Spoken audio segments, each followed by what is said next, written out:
Venezuela. It's a name that's in the headlines almost every day. Now, I feel kind of ignorant saying this, but it's a crisis that I probably should know more about. But, it's just so far away and doesn't really impact, my life. And, sometimes I figure I should at least try and understand what's happening. So, I go on Google, type in Venezuela. Let's see, typing in Venezuela crisis. What comes up? And I watch these kind of videos. Here we go. One of the top videos, top hits, Fox. The collapse of Venezuela explained. Venezuela was once the richest country in Latin America.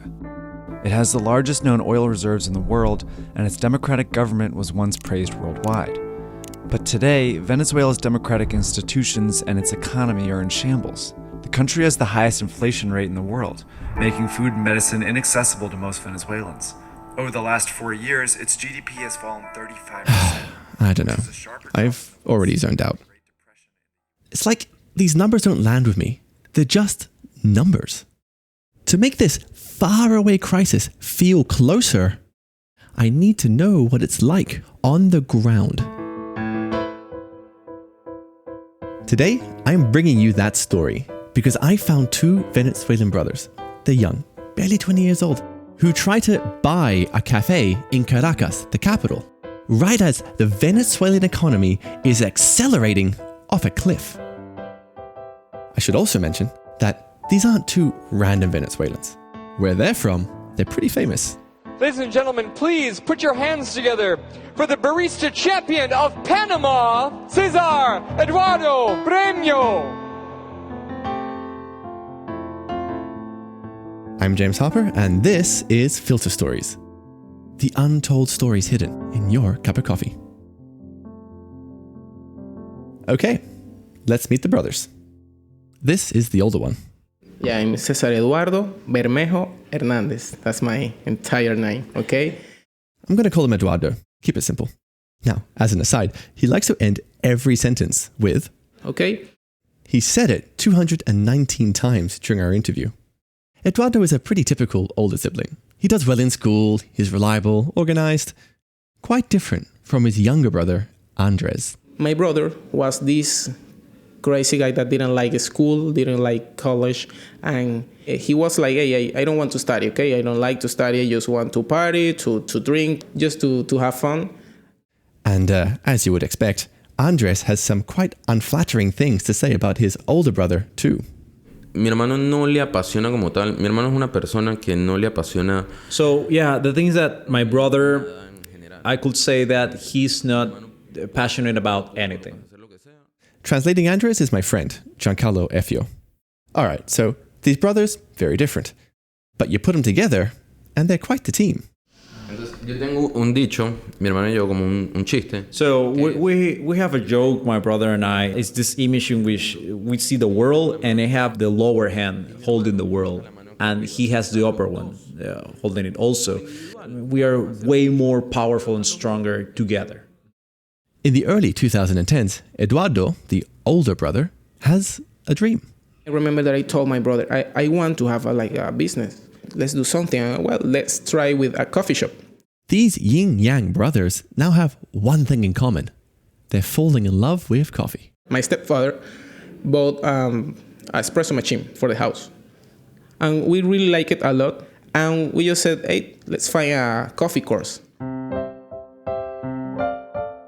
So we were to the Venezuelan coffee school and we started practicing at home, okay? We started making cappuccinos like all day. Afternoons, weekends. For years, they learn how to run a cafe. Andres, the younger one, completes sommelier courses, baking classes. Eduardo, the older one, reads book after book. We took 4 years preparing for this shop, okay? After 4 years, they're ready to go. Except for the minor issue of money. They don't have enough. Eduardo, the responsible older brother, is on the case. He starts hustling, paints walls, runs errands in the hospital where his mother works, washes cars. But it's going to take a long, long time. He needs a quick fix. Enter Nicolas Maduro. Venezuela's President Nicolas Maduro has been declared winner of Sunday's election. 14 Latin American countries do not recognize the result. Paula Newton joins us from... It's 2013, and Nicolas Maduro is now in charge of Venezuela. There are many, many ways that he and his cronies make themselves super rich. One way is through the exchange rate. The government took the dollars, okay? They made the dollars like a illegal thing. Buying and selling US dollars is illegal because the government wants to control the exchange rate. But there's a loophole. There's a difference between the official government rate and the unofficial black market rate. Making money is easy. You buy dollars low on one, you sell them high on the other. The economic consulting firm Eco Analytica estimates that tens of billions of dollars is stolen by Maduro and his political allies using this exchange rate trick. But also, many ordinary Venezuelans are doing this as well. But Eduardo has no idea this trick exists. Until one day, he's bored, flicking through Facebook. And I found like this big website with all these people were trading dollars and bolivars. So I say, wow, this is a new thing. I buy dollars cheap and sell dollars in a higher price. So I did that for an entire year. By 2014, Eduardo has enough money to open his cafe. I remember that with all the painting thing, the washing car thing, the dollar thing, the ministry thing, one day I was with $25,000. The brothers can now begin hunting around Caracas for a cafe to buy. So I was like, hey, let's do it. In some ways, Venezuela's crisis is working out for them. Eduardo, the older brother, has all the money, so he takes the lead. Soon after, he finds a cafe. But I don't like this. It wasn't like my entire design at all, okay? Keeps looking. And then, number 2. Okay, it was a really nice place. It was a lot of white walls. I remember they had this beautiful oven.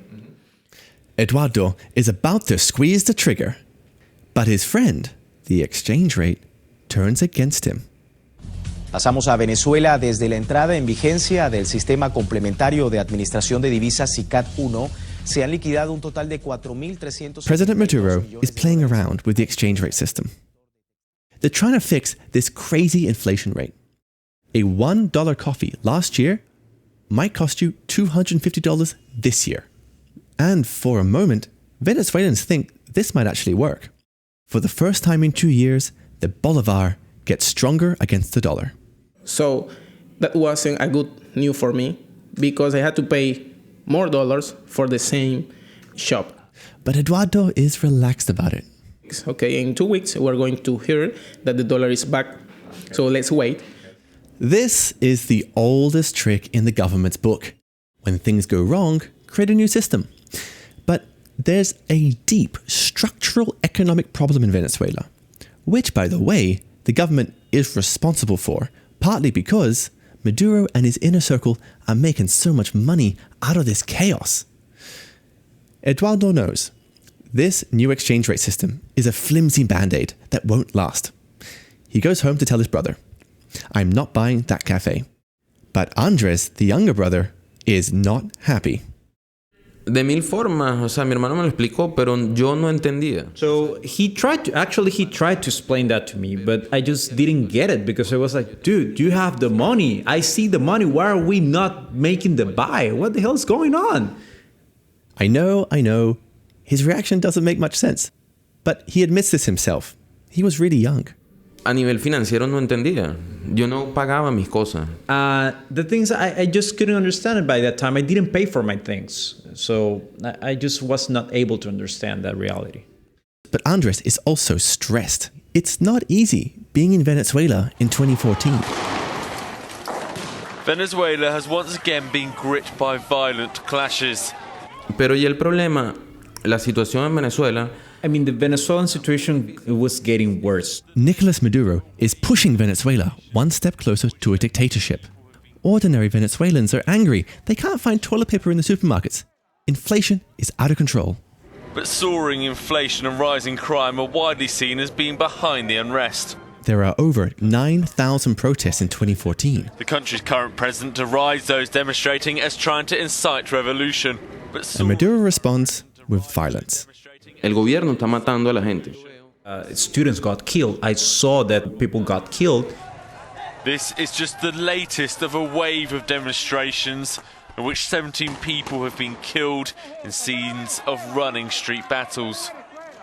The whole situation gets to Andres. Psicológicamente te afecta. You get psychologically and emotionally damaged. For Andres, Venezuela is almost a dead end. And also in his job. He works as a bartender. But in Venezuela, money-wise, that's also a dead end. The only way he can continue his middle-class life is to own the cafe.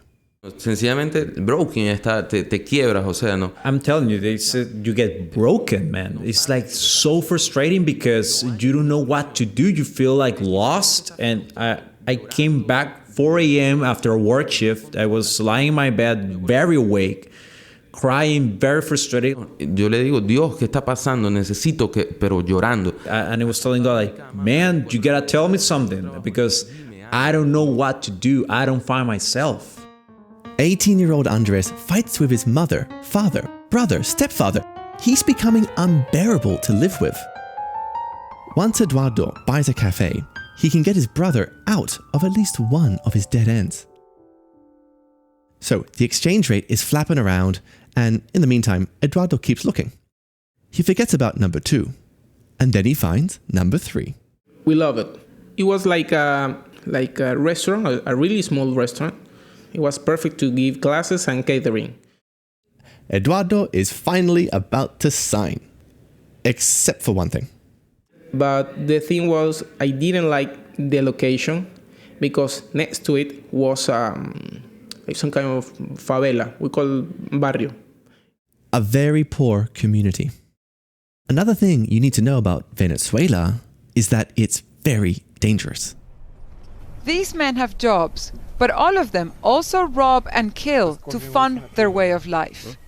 In Venezuela, crime ballooned during the last decade, despite an oil boom that reportedly... A report from the US Bureau of Diplomatic Security suggests most of the violence comes from organized street gangs. These are very marginalized Venezuelans. When oil prices were high and Venezuela was swimming in money, they hardly got a drop. So they turned to street gangs to make a living. And under Maduro, their crime shoots up. The police force is getting more corrupt, taking its cue from the government, and the gangs are paying off the police force. So imagine this. The brothers are about to open a fancy cafe next to a neighborhood filled with gangs. Eduardo looks into the future, does not like what he sees. And we are going to come every single day to this place, but one day it's going to happen. They are going to take one of us. That's the thing, okay? Eduardo tells the owner of the business, I'm out. And he goes back home to tell his brother that it's not happening.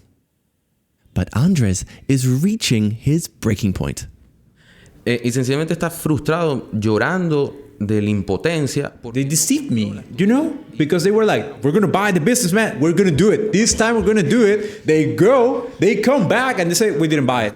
3 opportunities. 3 veces. In 3 times, man. 3 times I had to pass for that experience. And that's what made the problem so big. Eduardo, the guy with the money, can't believe what he's hearing. Okay, so he was really, really mad about it. He was like, you are wrong. They are wrong. I have to have my business and you have to pay for my business. Andres fights more and more with his family. ¿Qué sucede? Discuto con mi hermano, discuto con mi mamá. Well, I had like a very heavy argument with my brother, with my mom, with my stepdad. And when I was on my way back, I received a call of my mom and she says like, we changed the locks and you are kicked out. You're out, man. Andres is out of the house. But then he decides to get out of Venezuela. Yo en principio me quería ir a Argentina. My first plan was to go to Argentina. The thing is that in Venezuela, you couldn't get tickets to Argentina.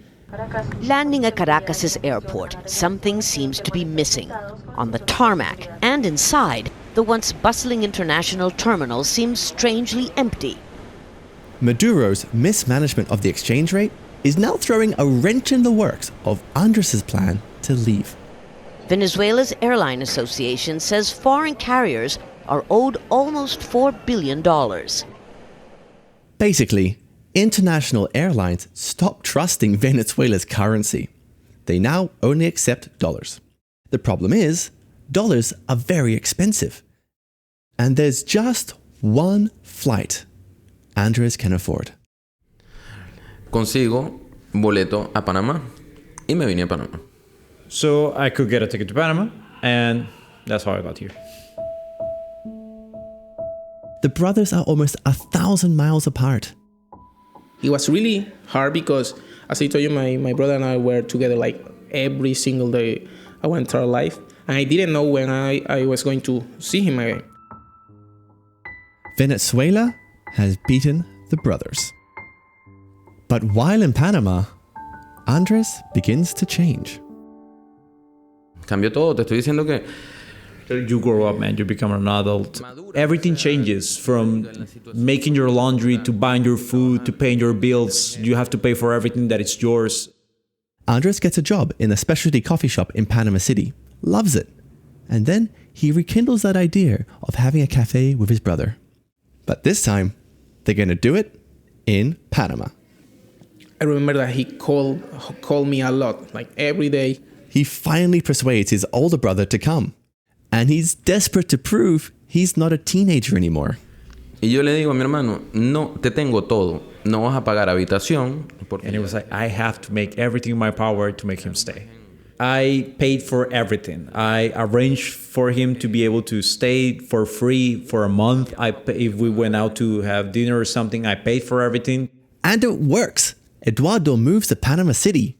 They put their heads down. We were here like hungry. We wanted to learn. We wanted to work. And start shaking up Panama City's kinda small coffee scene. So now, the guy who's been translating for Andres all this time, he's actually got a coffee shop of his own in Panama City. So Giancarlo is going to stop translating for Andres, and now he's going to speak as himself.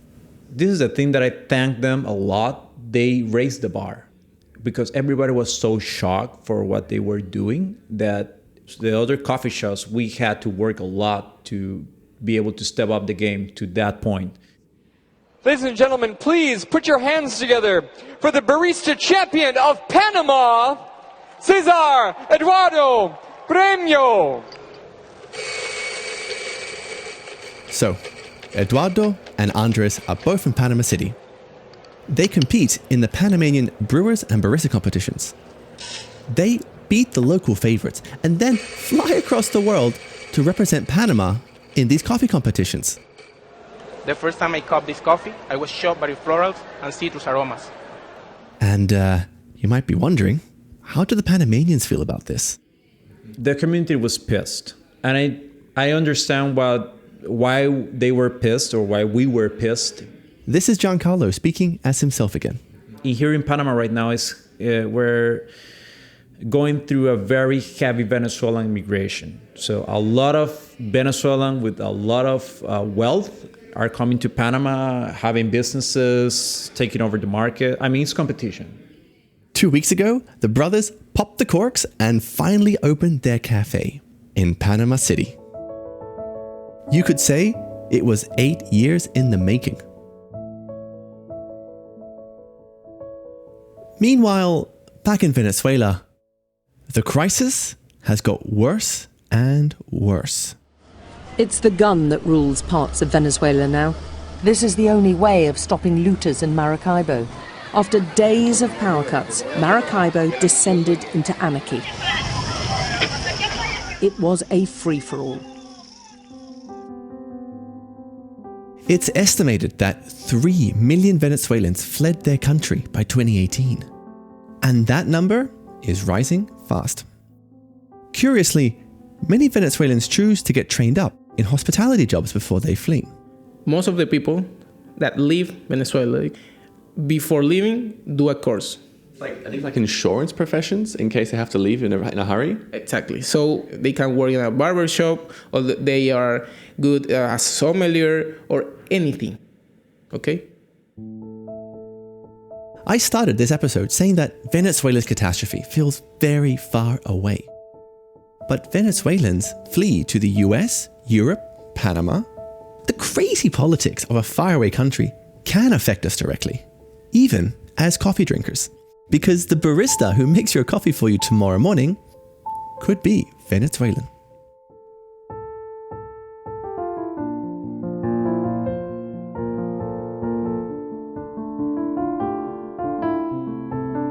Hello, I hope you enjoyed the episode. Greetings from El Salvador. I've been here almost a month, and I've been going deep into some very eye-opening realities of the coffee world here. I'm really excited for these upcoming episodes, but also a little bit nervous. I make all the piano music in the episodes, and this time it was pretty challenging because, well, I'm in El Salvador, and all I could find was a 2002 Casio keyboard thing that I had to prop up on the hostel's kitchen for about 4 hours. There'll be a photo of this stupid setup in the next newsletter too. Thank you so much to everyone who left a review on iTunes. If you haven't already, please take a second to leave a review. It really helps keep Filter Stories alive. Now, 2 huge thanks. One is to Dom Edgley, the sound wizard behind Filter Stories. If you need a sound person for anything, get in touch with him on domedgleysound.com. And also to Headquarters, the branding and packaging design team that created the Filter Stories logo. Visit their website to see all their work, headquarters.studio. This episode was recorded in Panama City. Now, I really recommend you visit Panama. For one, you should go see Tito's farm. And 2, you can do a coffee shop tour of Panama City. I recorded this episode in the cupping room of Paddle Coffee Roasters. You can check out Giancarlo Effio's cafe. Okay, my cafe is Mentiritas Blancas, and it's amazing because we care of what we're giving you. We care a lot. We care way too much. And of course, you can say hello to the brothers. Their cafe is called Brew Coffee Company.